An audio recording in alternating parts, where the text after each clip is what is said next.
Welcome to the Slop Farm. Enjoy the video. In this video, I will explain how to make a judicial affidavit. A judicial affidavit is a written statement of a witness's direct testimony, presented in a question and answer format. Its primary purpose is to streamline court proceedings, making trials more efficient and reducing the need for lengthy oral examinations. This legal tool helps courts manage their dockets more effectively, saving valuable time for all parties involved in a case. When preparing your judicial affidavit, ensure it includes several key elements. Begin with the case caption and your full personal information. The core of the affidavit is your testimony, presented as questions posed by the lawyer and your direct, factual answers. Remember to attach all supporting documents as exhibits, clearly labeling each one. Finally, the document must end with your sworn statement, affirming the truthfulness of your testimony.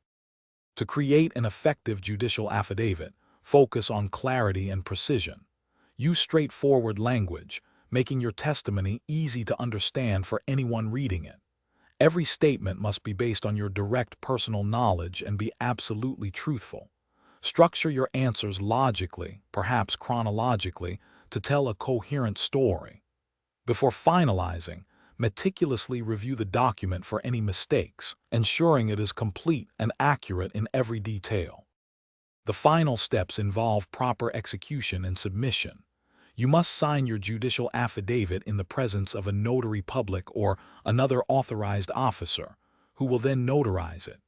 Make sure to prepare sufficient copies, typically one for the court and one for each opposing party.